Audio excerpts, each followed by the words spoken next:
آج ہم شاید کچھ بہتر ہوتے اگر اس معاہدے پہ چلتے.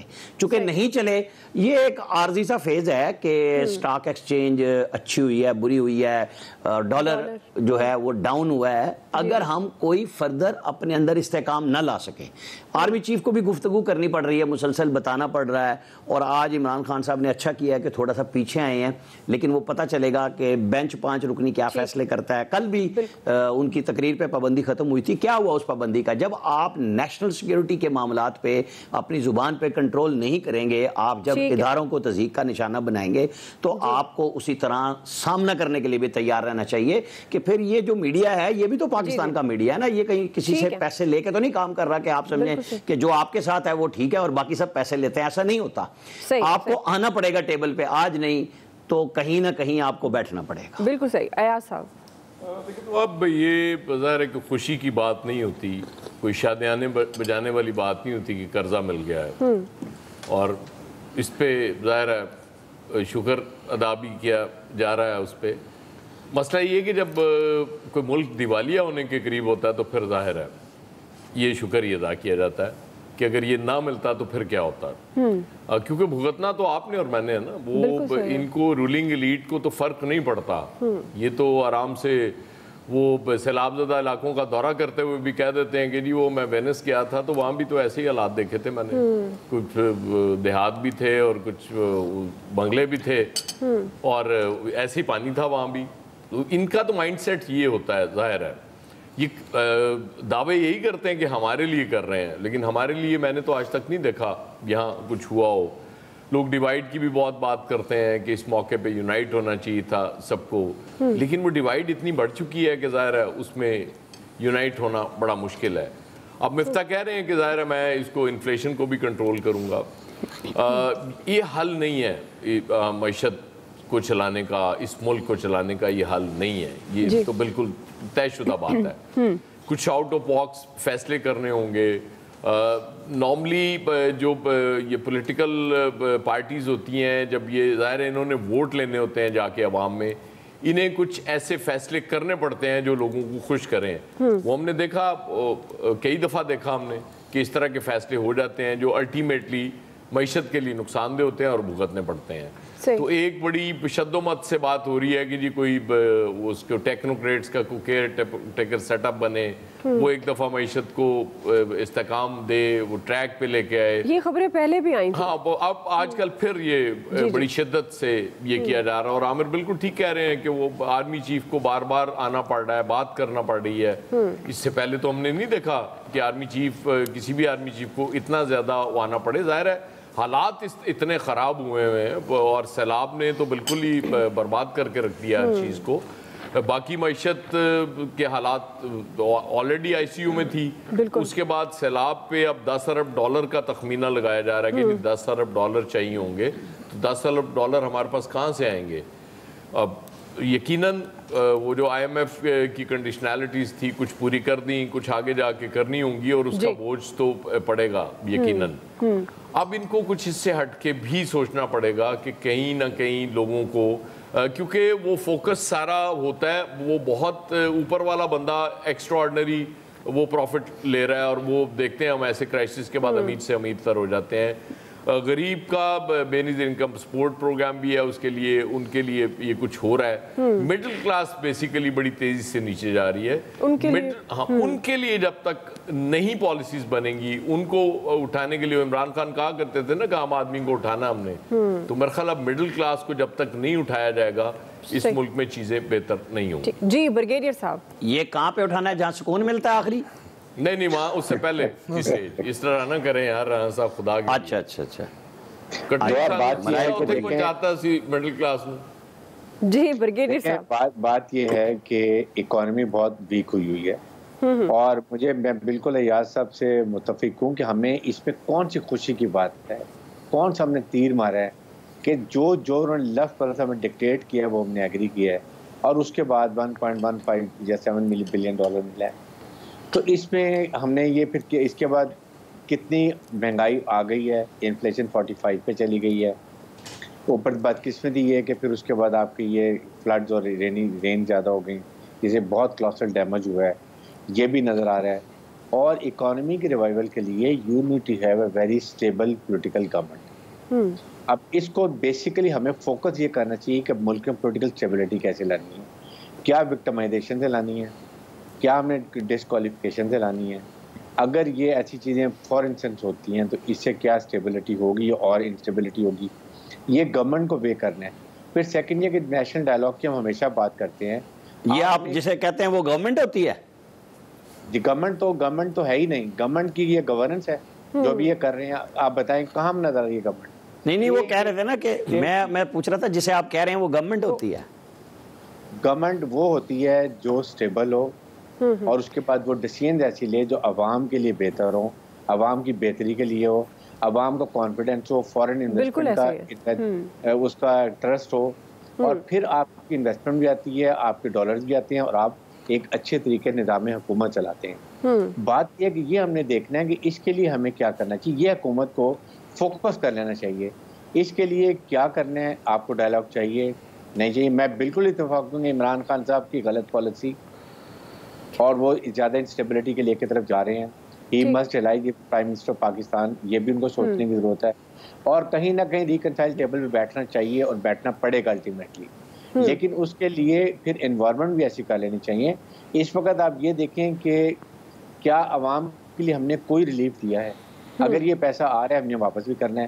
اس کے ساتھ عوام کی یہ دیکھیں کہ مڈل کلاس اور لیور مڈل کلاس اکانومی کی اسٹرینتھ ہوتی ہے. ملک کی اکانومی اسٹیبل جب ہے جب یہ دو کلاسز جو ہیں یہ ان کے پاس پاور آف اکانومی ہوتی ہے, خرچ کرنے کی اہلیت ہوتی ہے, وہ ختم ہوتی جا رہی ہے. اس لیے اس کے لیے لانے کے لیے اب ہمیں یہاں پر ضرور کوئی حل نکالنا چاہیے, کیونکہ اس سے ہمیں بہت پرابلم آگے نظر آ رہی ہیں. ہماری پورے اگلے سال کی کراپس ختم ہو گئی, کاٹن کی, شوگر کین کو نقصان ہوا, رائس کو بہت نقصان ہوا, ویٹ بھی ڈاؤٹ ہے کہ 50% بھی کم ہو کیونکہ پانی نہیں اترے. تو یہ چیزوں کا ناؤ دا ٹائم گورنمنٹ کو سوچے کہ اس کو ہم نے کیا کرنا ہے. But what ever happens, India سے ہمیں کسی حالت میں کوئی چیز ویجیٹیبل امپورٹ نہیں کرنی چاہیے. Afghanistan, Iran, yes they are neighbouring countries, we must try. بالکل صحیح. جی فیصل صاحب. دیکھیں یہ بات تو ٹھیک ہے کہ ہمارے معیشت کو سہارا مل گیا, ہم دیوالیہ ہونے سے بچ گئے, لیکن یہ دیکھیں یہ ایک کیسی بدقسمتی اور ایک ایسا المیہ ہے کہ آج ہم ایک دوسرے کو جو ہے وہ قرضہ ملنے پر جو ہے وہ مبارکباد دے رہے ہیں کہ ملک کی معیشت اس نہج پہ پہنچ گئی تھی کہ جہاں قرضے کی مخالفت کرنے کا مطلب یہ تھا کہ اس وقت ملک سے غداری ہے. یعنی ہماری معیشت اس نہج پہ پہنچ چکی ہے. تو یہ کوئی خوشی کی خبر ہے.